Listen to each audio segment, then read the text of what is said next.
ketika kemarin ada bunyi anak ingusan, itu jelas menampakkan wajah kelompok tua itu distrust. Ini kan nggak bener. Ya kan begini, ukuran memang saya juga tidak sepakat. Itu kan pemuda semua. So, fungsinya sebetulnya bukan hanya mengabsorb anggaran dari sisi Kementerian Menpora itu sendiri, tapi juga bisa menjadi orkestrator, penyambung. Sekarang persoalannya yang saya maksud apa buktinya pemuda itu ditanggulangi di kementerian-kementerian itu nggak ada. Yang ada menikmati golongan tertentu. Ini soal regulasi kalau dan kita bicara kepemudaan ya. Nah, ada bullshit. Assalamualaikum warahmatullahi wabarakatuh. Baru-baru ini seorang tokoh politisi senior memberikan stereotip negatif terhadap pemuda dengan mengatakan anak ingusan. Wah, itu terlalu mengada-ada. Kita jangan kau bikin rakyat bingung. Gibran anak ingusan kok gimana? Ya enggak lah. Tanggal 5 Juli bukan misalnya. Nanti anaknya itu besar kepala, masih belajar dulu lah. Gimana, Bung? Jadi Mas Gibran belum? Loh iya dong, dia butuh proses seperti bapaknya, panjang gitu loh. Nggak langsung ujuk-ujuk kayak gitu, kita kayak dinasti aja. Nah, yang pertama, tentunya saya kurang sepakat. Apalagi dengan stereotip negatif terhadap dunia kepemudaan yang dilontarkan sama politisi senior. Satu, dari sisi kesantunan dan kesopanan. Itu dulu. Kita ini budaya timur. Ajarkanlah kita pemuda ini dengan kesantunan di dalam politik. Politik etik itu penting. Itu satu poinnya. Ya.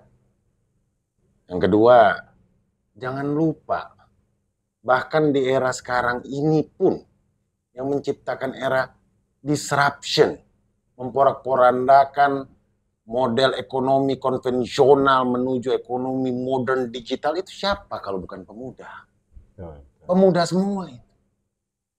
Menciptakan alat komunikasi, media sosial yang sekarang ini bahkan kekayaannya pun melebihi luar biasa mendunia. Contoh saya sebut saja Mark Zuckerberg, pemilik medsos terbesar, Facebook, ya, yang juga baru merilis namanya Medsos Street, sempalan turunan dari Instagram, Meta. Nah, ini siapa kalau bukan pemuda? Umur berapa dia? Itu dua. Sekarang bahkan lagi dikembangkan teknologi-teknologi yang terkini. Mereka bikin di dunia meta itu, di dunia metaverse, menggunakan sensoric suit. Jadi nanti ke depan dunia kita ini untuk pertemuan offline seperti ini bisa digantikan dengan pertemuan online menggunakan suit tersebut. Nah, ini kita berjabat tangan, itu kita merasakan secara fisik. Siapa yang melakukan itu? Pemuda. Itu dari era yang saat ini. Dan kita jangan lupa, ini jas merah juga. Jangan pernah melupakan sejarah. Bung Karno pertama kali mendirikan Partai Nasional Indonesia, umur berapa itu? Gus? 27 tahun. Bung Hatta mendirikan Perhimpunan Indonesia di Belanda, umur berapa? 22 tahun. Sultan Syahrir menjadi Perdana Menteri, umur berapa? 36 tahun. Jenderal Sudirman menjadi Panglima Besar, umur berapa? Umur 29 tahun. Dan semuanya itu di bawah 30 bahkan. Dan yang menculik untuk mendeklarasikan kemerdekaan kita di Indonesia, siapa kalau bukan pemuda? Jadi intinya adalah saya kurang sepakat kalau seandainya memberikan plakat stereotip negatif tadi kepada dunia kepemudaan. Itu menurut saya, Gus. Jadi kesimpulannya, senior yang meremehkan anak muda dengan stereotip anak ingusan ini, jangan-jangan tidak pernah bermedsos. Ya, kalau dikatakan tidak bermedsos ya memang kelihatan seperti itu. Karena hidupnya hidup di zaman yang masa lampau sepertinya. Jadi dia sempat melupakan sejarah yang disampaikan oleh Ketua Umum KNPI tadi. Itu yang sangat disayangkan. Ya saat ini anak muda dengan kreativitasnya kemudian ya saya juga melihat kalau memimpin negara wajar-wajar saja anak muda. Kan banyak juga aku tengok pengurus KNPI di kabupaten, kota maupun provinsi yang anak-anak muda dan punya prestasi, bahkan banyak yang kepala daerah, betul tuh ya? Banyak sekali, mulai dari kepala daerah, terus DPRD, provinsi maupun DPR RI, banyak juga anak muda. Dan jangan lupa nanti, apalagi sekarang ini kita udah masuk tahun politik. Ya, 2024 by data, pemilih kita itu ada 200 lebih ya, 204 juta lebih pemilih. Lebih dari 50%-nya adalah anak muda. 117 juta jiwa itu pemuda. Artinya apa? Ya sudah memang saatnya juga pemuda bukan dijadikan hanya sekedar komoditi, tapi juga sebagai pemeran, mengambil peran di dalam kontestasi politik ini juga. Saya rasa begitu. Jangan direndahkan itu pemuda. Diberikan ruang kepada pemuda untuk mengkreasikan juga dia punya pemikiran-pemikiran yang notabene pemuda, ingat, idealismenya juga luar biasa tinggi. Tentunya pemuda-pemuda yang berprestasi dan berintegritas. Jangan-jangan ada pandangan dari tokoh-tokoh senior ini, kalau yang muda-muda ini duitnya juga sedikit, pengalaman juga sedikit, ya kan? Ketokohan juga belum teruji. Gimana, Tom Diko? Tiap masa ada orangnya. Ya. Tiap orang ada masanya. Dan hal-hal yang sifatnya kuadratik, usia, kelahiran, sebenarnya tidak ada urusan dengan kegiatan muamalah atau keduniaan. Ya. Ini bagi saya jelas apa yang dibicarakan oleh salah satu orang tua politis senior ini justru kekeliruan atau kegagalan dia dalam membangun peradaban di Indonesia ini. Tadi Ketum sudah mengatakan bahwa dari berbagai data historis PSBB kemerdekaan ini sampai data soal siapa sih hari ini yang menguasai peradaban dunia. Harus diakui hari ini peradaban menguasai 40% dan semua itu diatur oleh kelompok orang digital. Dan tangan-tangan digital di belakangnya adalah pemuda semua. Nah, berarti jelas hari ini yang memimpin peradaban dunia ini sebenarnya anak muda. Nah, permasalahan soal hari ini anak muda menjadi subordinat pada wilayah kepemimpinan, ini serius masalahnya. Karena memang mau regulasi di dunia ini, kenapa pemuda ditempatkan sebagai sub? Nah, ini tugas kita bongkar. Ada apa gap generasi ini? Karena saya pikir apakah memang pemuda tidak pernah tercebur dalam sebuah konsesi permainan kotor hingga dianggap membahayakan pondasi-pondasi orang tua dia di wilayah permainan kotor. Artinya maksudnya pemuda hanya sebatas kurir begitu? Oh iya dong. Ya. Itu yang kan berbahaya. Kan begini, ada ini juga pemuda memarginalkan posisi bagi saya. Ya, pemarginalkan posisi yang sangat penting lagi tentang kepemimpinan negara. Ya. Dalam kepemimpinan negara juga anak muda sekarang dipotong. Tidak diberi kesempatan untuk bisa maju. Problemnya kan sejauh ini banyak misalnya anak-anak muda yang kemudian muncul ke permukaan. Ini adalah lingkaran dari kelompok-kelompok tertentu saja, ya kan? Nah, misalnya kalau kita lihat sejarah peradaban di dalam Islam, misalnya kita mengenal Ashabul Kahfi, tapi pada akhirnya toh dia terbuang juga kan? Artinya dengan kisah itu. Nah, tapi kita juga melihat misalnya ada juga yang baru 12 tahun jadi raja di Cina misalnya, ya karena memang dia bagian dari keluarga raja begitu. Ini gimana menanggapi fenomena ini?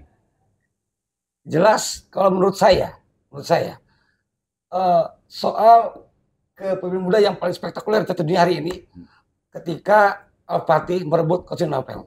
Waktu itu gimana Eropa menjadi sebuah kepemimpinan klasik di daratan Eropa dan Asia. Iya. Seorang 32 tahun Fatih, 32 tahun langsung mampu merebut itu. Nah, saya hanya minta di sini bedakan antara pemuda dan karbit anak ingusan. Nah, kalau pemuda yang berjiwa tua? Apanya? Al-Fatih ini kan anak muda, tapi dia berjiwa muda. Tapi kan ada juga anak muda berjiwa tua. Ya itu ya, pemuda bagian dari kolutif, pemuda bagian dari ijon. Jadi dia naik-naiknya ke pusat pemerintahan atau penguasa ada itu kasus yang tidak sesuai dengan mekanisme ya. Ada distrust. Ini yang nggak benar. Dan ini bagi saya menegasikan sosial pada pemuda. Ya sekarang kita harus pastikan ini anak muda maju faktor X karena dipekarbit atau tidak. Saya rasa sih begini. Sebetulnya di era demokrasi saat ini itu sudah sangat membuka peluang kepada siapapun. Ya. Sangat membuka peluang. Kita sangat dimudahkan dengan dunia digital hari ini. Ya. Coba bayangin ada seorang pemuda yang hidupnya jauh di pelosok sana itu, di Sumatera. Yang baru-baru viral, yang dia sebut ada satu jalanan rusak sampai presiden pun turun di jalan. Oh. Emang dia siapa? Lampung. Iya toh. Sebentar. Bayangin, dengan luar biasanya kemajuan teknologi hari ini, pemuda itu dikenal nggak di Indonesia hari ini? Kira-kira kalau pemuda itu setelah dikenal dan dia berkapasitas, kan tadi kan dibilang, ini hanya di kelompok tertentu. Saya rasa satu, bukan sebuah hal yang haram. Apabila betul-betul dia mempunyai kapasitas, itu dulu. Yang paling penting itu, kapasitas. Dia nggak perlu berkampanye jadinya. Nggak perlu berkampanye memberikan baliho-baliho, cukup dengan media sosial saja. Untuk menaikkan ratingnya. Hari ini, pengguna medsos itu lebih daripada 70%. Dan itu anak muda. Dan itu semuanya anak muda. Bung Ketum, konstitusi tidak menjamin peluang atau opportunity clause bagi pemuda. Ini soal ruang dan waktu dalam beraktualisasi. Nah, hari ini yang namanya turunan, jaringan, network, accessibility harus diakui kelompok-kelompok tua yang megang ini karena regulasi di situ. Misal, Menpora ya, di situ ada dua, ya kan? Ada pemudaan dan olahraga. Ada olahraga. Dari lihat anggaran saja jelas kok, pemuda dimarginalkan secara anggaran. Ini kan nggak benar gitu loh. Bukan soal konstitusi, sama konstitusinya kok. Apakah rela kelompok tua itu memberikan ruang? Nah itu kalau gitu harus dibelah. Yang begitu itu harus ada Kementerian Pemuda dengan Kementerian Olahraga dibelah aja. 1,8 triliun, kok pemuda cuma 400 miliar? Gila ini. Harus dibelah. Yang pasti kan begini, Ketua Umum KNPI yang ngurus kepemudaan selama ini. Kalau Kemenpora tidak urus kepemudaan, ya jangan salahkan Ketua KNPI. Karena Ketua KNPI sudah urus pemuda. Sebentar. Karena konstitusi menjamin. Bung Diko dengar dulu. Benar, secara anggaran itu di Kemenpora mungkin terbatas untuk dunia kepemudaan dan olahraganya juga sekaligus di dalamnya. Akan tetapi, jangan lupa, dari setiap kementerian itu sebetulnya ada anggaran-anggaran juga untuk kepemudaan. Emang siapa pelaku UMKM? Siapa pelaku koperasi? Siapa pelaku ekonomi kreatif? Pelajar, kalau mahasiswa. Bukan pelajar, pendidikan, itu kan pemuda semua. So, fungsinya sebetulnya bukan hanya mengabsorb anggaran dari sisi Kementerian Menpora itu sendiri, tapi juga bisa menjadi orkestrator, penyambung. Sekarang persoalannya yang saya maksud, apa buktinya pemuda itu ditanggulangi di kementerian-kementerian itu nggak ada. Yang ada menikmati golongan tertentu. Ini soal regulasi dan bicara kepemudaan ya. Nah, ada bullshit. Ya. Anda bisa buktikan nggak soal regulasi dan payung hukum bahwa nomenklatur anggaran itu memang bisa diidekan untuk lokus pemudaan? Nggak ada kok. Nggak, kalau yang Diko maksud adalah soal pembinaan organisasi kemasyarakatan pemuda yang ya memang kendalanya itu berujung dari terbitnya undang-undang kepemudaan, ya kan, yang tidak misalnya memberikan spesifikasi di situ bahwa pemerintah berkewajiban melakukan pembinaan itu, sehingga induknya pun ini nggak jelas, induknya itu ada di Kemendagri atau di Kemenpora. Lebih berbahaya lagi undang-undang kepemudaan malah memerintahkan bentuk organisasi baru. Itu harus jadi perhatian juga. Buat apa? Ada KNPI kalau nggak dijamin negara. Kan sinting bagi saya hari ini. Lah, padahal pertanyaannya kan begini. Dan kalau dilihat dari asas manfaat adanya KNPI lah ya. Asas manfaat adanya KNPI. Ini kan banyak orang tidak pahami bahwa KNPI ini organik sampai ke kecamatan. Yang kedua, hampir di semua kabupaten kota, KNPI ini punya kantor, Pak. Gini bro, Dan yang Gini, yang bro. berikut, Enggak, kalau proses persoalan kaderisasi anggaran, dan regenerasi. agak KNPI. ada yang aneh. Agak ada yang aneh. Gimana itu?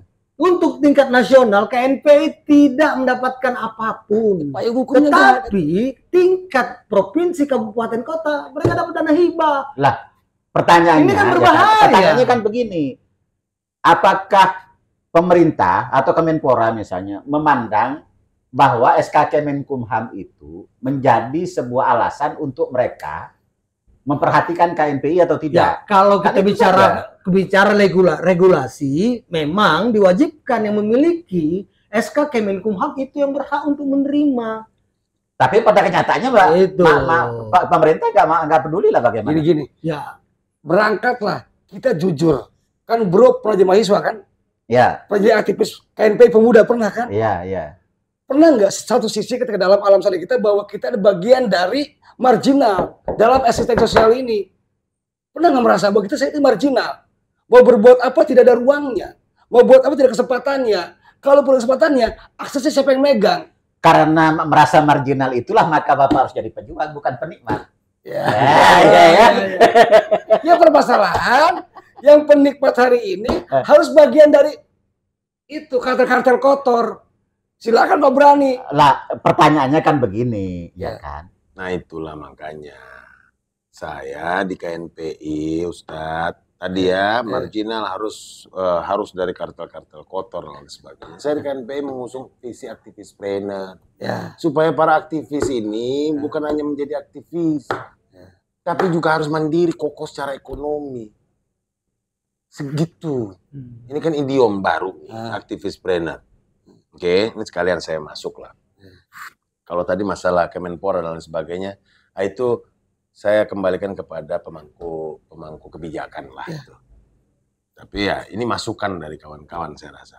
Nah tapi tadi itu menarik, merasa termarginalkan, ya kan, Dalam kelas sosial, kecuali bagian dari kartel tertentu.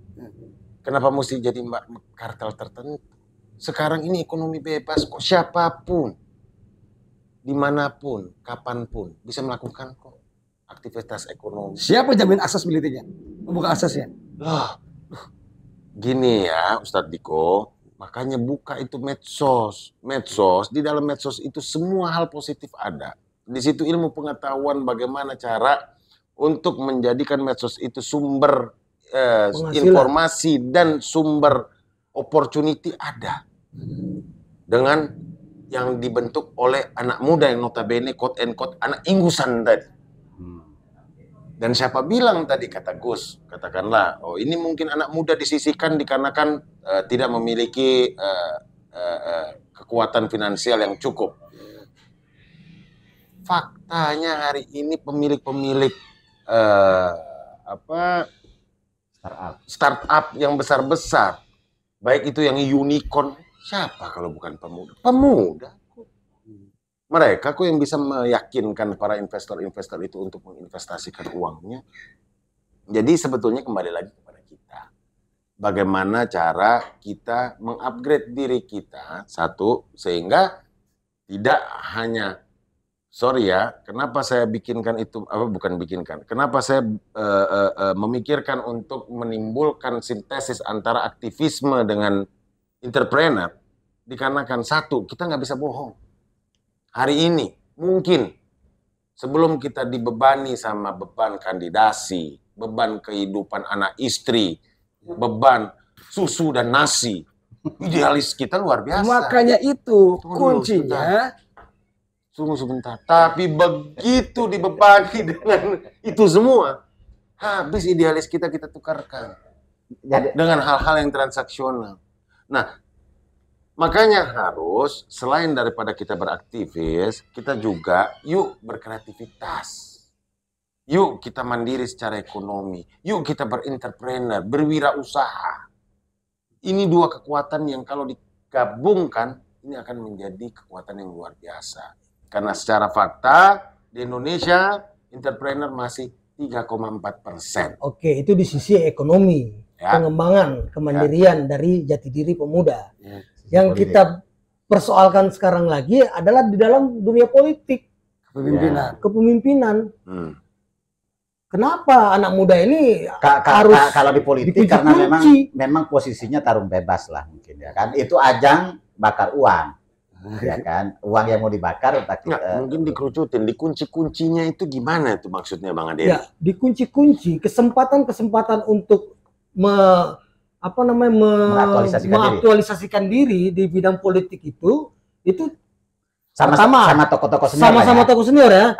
Dibilang anak ingusan lah, ya kan? Tidak dikasih akses gitu lah. Tidak dikasih akses, kemudian juga dari ketentuan undang-undang juga terkunci. Itu jadi persoalan. Gini, Bos, yang saya bongkar ini soal culture. Misal saya hari ini terjadi underestimate, Bos, ketidakpercayaan, distrust. Ini yang masalah. Jadi dalam politik, distrust itu dari mana? Jelas loh, distrust. Ketika kemarin ada bunyi anak ingusan, itu jelas menampakkan wajah kelompok tua itu distrust. Ini kan nggak bener. Ya kan begini, kalau itu memang saya juga tidak sepakat. Jadi ukuran orang senior ini dalam hal konteks politik dan kepemimpinan, apalagi di Indonesia ini kan selalu memperhatikan bibit, bebet, bobot. Kan? Gus, semua perilaku manusia di negara manapun itu tetap sistem yang ngatur. Contoh, kenapa Jepang begitu maju teknologinya? Kenapa? Ruang kesempatan pemuda luar biasa. Kenapa Norwegia begitu hebat pemudanya? Ya kan? Kan ada ruang dan sistemnya. Masa Indonesia ini sistem itu nggak dibangun. Betul, konstitusi menjamin. Apakah turunannya ada, regulasinya ada, perhitungannya ada? Tidak, terhenti. Misalkan saya mau jadi presiden. Ya. Di dalam ketentuan undang-undang itu harus ada capaian umur. Jadi kedewasaan dalam berpolitik. Aku mau jadi presiden nih, tapi aku terhalang dengan umur. Jadi begini maksudnya. Itu juga selalu terkunci. Tadi saya sampaikan tadi terkunci. Jadi maksudnya soal kepemimpinan dan politik regulasi. Ini dari sisi regulasi. Nah, kedewasaannya diukur dari segi usia, begitulah ya. Baik, terima kasih. Demikian tadi diskusi Bandit Kota, berpikir cerdas ala bandit. Jangan remehkan pemuda, masa depan adalah miliknya kaum muda. Hidup ingusan. Sesi kedua. Apa lagi? Diskusi ya.